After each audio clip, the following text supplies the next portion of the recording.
Bismillah, Assalamu alaikum wa rahmatullahi wa barakatuhu. My dear respected brothers and sisters watching Islam Channel, we're here once again on the Today Show, and it's the blessed day of Jummah. We hope everybody had a beautiful, beautiful day, a day where you were able to remember and worship and thank Allah in the best of fashions, inshallah. Now, we've got another brilliant show lined up with some fabulous guests, inshallah, so we can't wait to hear more about them and what they've been doing in their communities, inshallah. So we're first joined by Sister Amna Omer, who's the director of SW1IC, and Councillor Lisa Begum, who's Westminster City Councillor for Pimlico South and a cabinet member for Housing Services. Now, SW1IC is a community-focused organisation working with a historically marginalised Muslim community in the heart of South Westminster.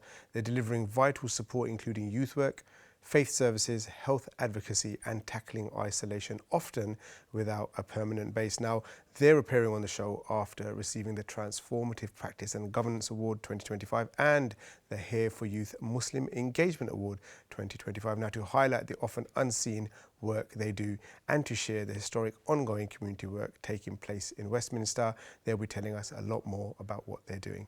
Welcome to the show, sisters. Assalamu alaikum. Walaikum salam. Thank you so much for having us. Amazing to have you here. I can't wait to learn a little bit more and share, obviously, with our Islam Channel viewers. We'll start with you, Sister Amna. Tell us about how this all began and what's the history behind SW1IC. So our story really began decades ago, I would say, growing up, trying to find a space to pray in our local area. We'd often travel to other parts of London and of course missing out on getting to know our local community members and the Muslim community. And so we organised to ensure that we used the best of our resources as a community to ensure that we have access to spaces where, as historically, we didn't have that access to space to pray or space for the youth to gather or for the local community to get to know one another. So would that be space like for brothers and sisters and youth? Is it all encompassing? Yes. So we would like to ensure that our space is always inclusive to everyone, whether it be the elderly, the young, whether it be female or male. That's what we aim to always ensure that our spaces are welcoming and inviting for all. Fantastic, fantastic. And we'll come to Lisa now. So talk to us a little bit about why SW1IC's work is so important, particularly in South Westminster. You know what, I'd like to go back in history, go back in time a little bit. Of course. So, you know, both me and Amna, we grew up in Westminster, we grew up in Pimlico, and one of the things I noticed was there have been generations before us, uncles and aunties, that have wanted a space where they can pray, where it's a safe environment for the community, for the Muslim community. And the Muslim community has been underserved in Pimlico, specifically in South Westminster, for many, many years. So when I became a councillor, I remember I spoke to Amna, Dua and Hasina, who are our other directors who unfortunately couldn't make it today. And I said, look, there's a need in the community. We've had generations before us that have tried to do this. I think we really need to try and not only do this to honour, you know, the people of the past, but also to do this for the future as well. And while we don't have a permanent base, you know, SW1IC 3 years on have done incredible work serving the Muslim community, but also serving the wider community, working with local organisations. And for me as a councillor, you know, I support so many different organisations, but I'm so proud to be here today with SW1IC, who have, you know, got national recognition. That is really fantastic and well put as well. It's so brilliant to hear that you've been recognised as well, but you know, I'm sure you're feeling the success even after year one, year two. You know, you mentioned inclusion without exclusion, right? So can you just elaborate? What do you mean by that? You know, how does that resonate? So I think quite often you'll have people wanting to meet the diversity quota. So sometimes people like myself and Amna, we can be the kind of token person. And you see that in lots of different spaces. And I think what's really important is I want a seat at the table, but I also want to be able to contribute in decision making. So, you know, within my kind of role, I've been able to support the council in making decisions that will support marginalised communities. And having grown up within the Muslim community and having that lived experience, I know firsthand what the needs of the community are. But what makes me more stronger, and I say this to Amna and I say this to SW1IC all the time, is I'm only as strong as my community. So if our communities are organising, building collective power and holding people to account and getting, engaged in meaningful discussion, that will pave a way for us to make changes that will benefit our community, but not only benefit the Muslim community, but also benefit others who are, from working class backgrounds, who are suffering from a cost of living crisis. And through SW1IC's work, they've done a lot of that, working with the local food banks. I think it was last summer where they called during the race riots, which was such a horrible time for us, where they organised a picnic for the whole community to get together to ensure that everybody knows that there's support around and no one's lonely. And they do a lot of that work, just on a daily basis. And I think it's through those things, through the work that they do, that we can pave a space for ourselves to be able to engage in decision making and making changes. Mashallah, that's so refreshing to hear. And I mentioned before we went live about, volunteering at local masjids and things like that, and people watching and people from other masjids or other organizations overall can just learn from that. Now, what you mentioned there, I really love, how about doing like a community picnic or something, right? So even if you haven't got a permanent base, you take the organisation, sit in a lovely park somewhere, whether it's central London or whatever, and just have your picnic, subhanAllah. That's fantastic. So in terms of not having a permanent base though, surely that must have some challenges, but you can obviously turn a positive or a challenge into a positive, right? Absolutely. So tell us a little bit about, Amna, about the challenges of having a permanent base. I'd say our primary challenge would be not having a space where we can congregate for prayer, which is really important. Yeah. As Muslims. And taking that around, I think what we have done, what the community have done so well is we've built an invisible architecture of spaces where we ensure that our determination, willpower, ambition and anticipation for a tangible built space would hopefully arrive for us. But we've done the work, we've done the heart and soul and the spirit of a masjid. I think we're living that day to day. And I would say in terms of I would change the term challenge to perhaps opportunity, and I think we've taken every opportunity we can and changed the challenge to an invitation for the voices that try to dim or keep us silent. So, MashaAllah. Yeah. Brilliant. Now, this trophy that you're holding with great pride, I might add. Do you want to just hold that up a little bit so we can get a good shot on the camera of this? Mashallah, that's a good shot. Yeah, absolutely. So tell us a little bit about this trophy, and was it a complete surprise you were nominated, and when did you find out that you'd won this award? We found out when we were announced on stage. It was a complete surprise to the team and I.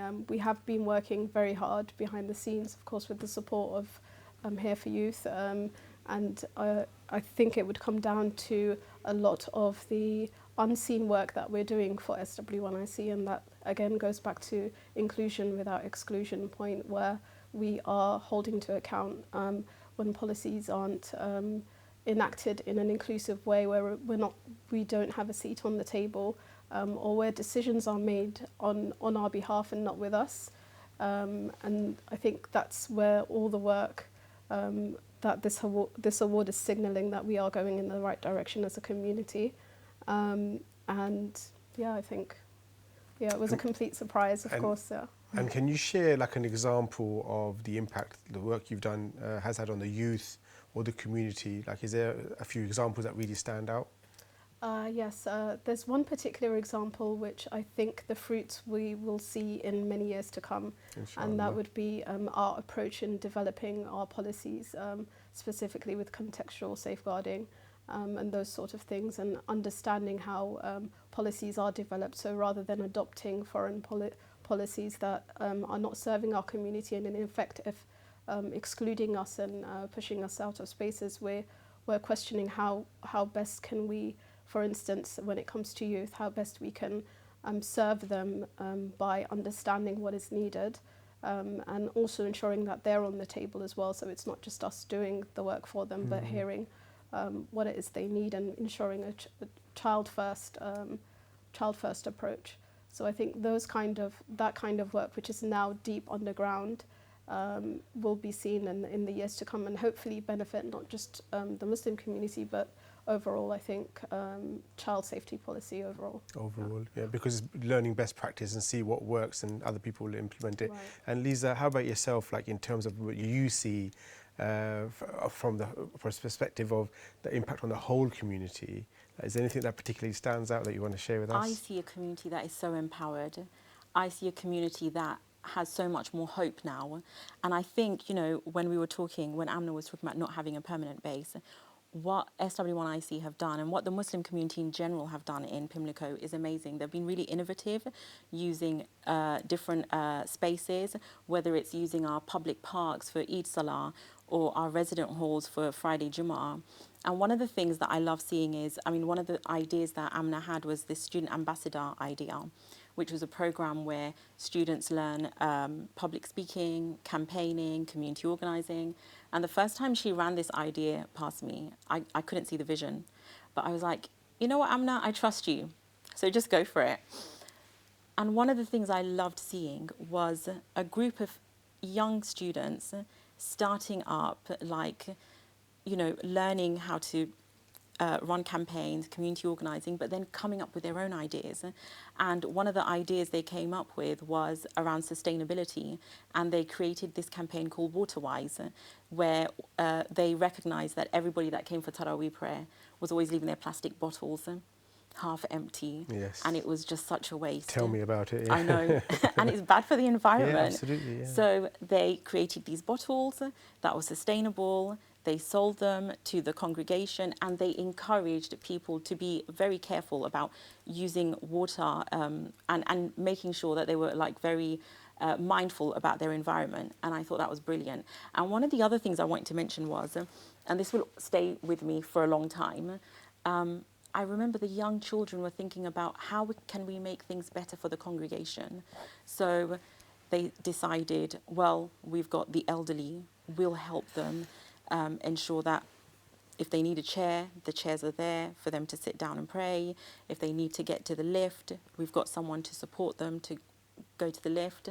And there was this young boy that I was very inspired by, Omer, who said, what about people who are hard of hearing? How about we get the imam to wear a hearing loop? And unfortunately, we couldn't do it at that time because we didn't have enough time. But this is something that we're going to be exploring. And I just thought to myself, it's amazing how young people can think of things that we haven't thought of. And one of the things I see through SW1IC are young people who are growing up to be leaders. And they'll, take this forward. I really, really love that, because we're very passionate about raising a generation of leaders, and we often do small workshops as well, and we say the same thing, is we should try to set the bar high for the next generation, whether it's they're all our children, that's how you see it, isn't it? And try to raise them so that they're leaders. Now, it's interesting how, when we brainstorm in a meeting and we come around a table like this and we all come with ideas, it's sometimes, as you say, a child like Omer, for example, will come up with such a fantastic idea, and his voice is important. That's really, really good. Absolutely. It's nice to hear the impact that it's having, and I think obviously winning these awards gives you great motivation to continue your great work and expand. Tell us the feeling within the team after winning this recognition. Not just this one, but the Here for Youth and this one, isn't it? So, I think I often say it's really hard to see the work that we do from the outside in, to see that yourself. This award represents a lot. Well, first of all, for the community, I do hope that they feel inspired by, because this is them really, the transformation that they're making in the community. And for the team, I think in quite a tumultuous time as nationally, it's quite inspiring to know that we are making steps forward, and to also be cognizant of the fact that we may now be role models for other communities in the UK, just as the other winners are too. We were looking up to Amna and Noor Youth in Blackburn and so on. So we look to those winners as well, and we hope that we can be a source of inspiration for Muslims in the UK. Inshallah, inshallah. And it should give everybody a huge source of, I think, confidence and sort of, understanding that the relationship between local councils and charity organisations or what have you is so crucial for growth and success and the vision. So that's really fantastic. Now, if you could give a message to, I'll go with you this time, Sister Lisa, if you could give a message to the Islam Channel viewers in terms of what they could do to support organisations such as SW1IC or start something similar in their communities, what sort of advice would you give them?